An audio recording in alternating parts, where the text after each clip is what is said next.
Alright, so you may remember a couple of weeks ago I talked about the monster Ferrari F2004 and how much it dominated the 2004 season. But if you haven't seen that video, here's a link to where you can watch it.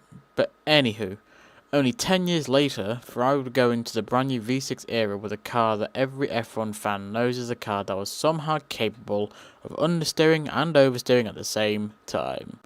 So today I'm going to take a look into what made the car so painfully terrible and how the season panned out. But with that being said, sit back and enjoy. So, going into 2014, we were introduced to some interesting cars. This was because of all the new regulations, which had the main talking point was the 1.6 litre V6 turbo hybrid engines, replacing the glorious 2.4 litre V8. And in sound terms, it went from this to this. Yeah, this pissed off a lot of the fans. But there was more to come. Part of the regulations included the drop nose, which Ferrari infamously regarded as a vacuum cleaner, or the Lotus with a split nose, also known as a walrus design, and then there was cars like the Caterham, which, yeah, you can piece it together without me. Yeah, they weren't very, they weren't subtle, I'll be honest. Anywho, moving on. The regs also brought in a new turbo hybrid system, and along with that, bigger motors and batteries to accommodate for all of this. Now, all these changes did mean that teams had to make some drastic changes to the 2014 car, which did mean that a lot of the problems did boil down to this because it's Ferrari. Now, Ferrari being Ferrari had to be different and decided to package the entire car completely different to the other teams because they're Italian. And along with this was them decided to mount the engine as far forward as they physically could. This was an attempt to make the engine as compact as they physically could find possible. This was in a desperate attempt to make the rear of the car as slim as they could, but they did this terribly. Now, in order to do this, they decided to move the oil tank from behind the driver, which you would think would make sense, and then they decided to put it inside the gearbox housing to free up more space. This was in a hope to help provide a better aero advantage, which, spoiler alert, it bloody didn't. Now, the biggest problem with the Ferrari was the engine. Well, I say engine, now I was just hyping the engine up, but why I say engine? Well, unlike the other teams, Ferrari decided to use a turbo which was smaller than every single one of them. This obviously means that there'll be a huge disadvantage, but did they realise this? Well, clearly not. And can it get any worse? Well, yeah, it can. And there were still other issues. This time it was issues with the turbo hybrid system itself. If you watch onboard footage of Kimi Raikkonen from that season, you will see that all the power came in one go. It wasn't progressive like the other teams. This meant that it would throw the car off and having him to correct it all the time. Now, Fernando, on the other hand, at some tracks had to manage the car in sections where you would usually be flat out, aka some of the turns at Silverstone, where you would normally be going flat out. In this case, he had to feather the throttle because the the hybrid system would just throw the car. And we all know what happens when you have too much power in a car. The Mazda 787B, for example. But doing this meant he could figure out where the car was able to perform without throwing itself off the track. So there was a bit of sense to this, but it did mean he would lose a lot of time in order to find out where the car could perform at its best without crashing.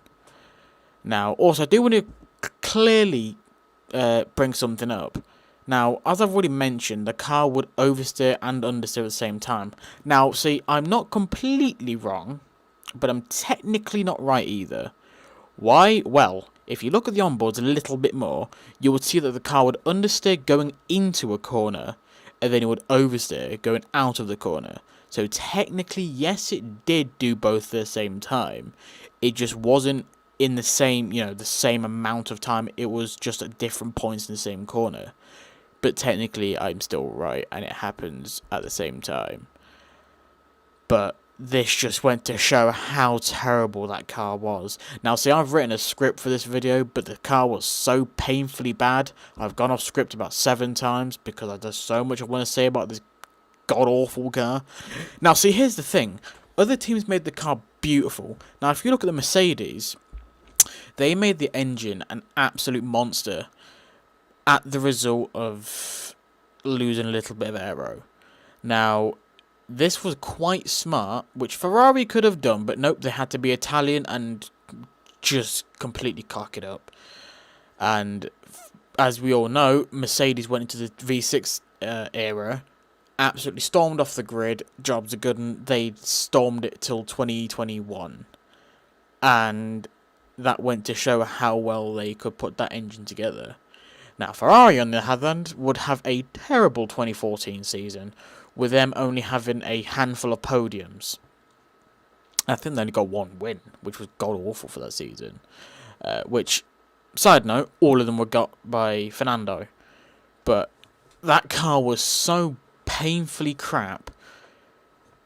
A lot of the fans were surprised that they could even control that car in corners and on, in general. But 2015, they would sort of unfuck the car, but it was still a pile of shit.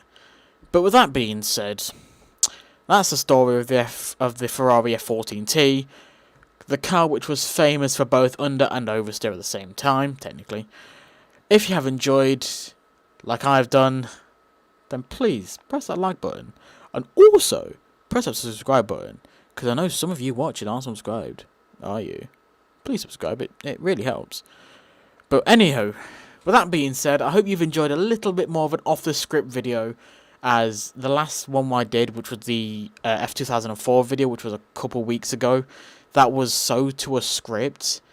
I just found it kind of boring to record, so I've just made a really rough script for this one, and just gone with it, and gone off script crap ton of times. None of this is on script, but we're going with it. But if you want to see more of the non-script videos, which is like this one today, then do let me know.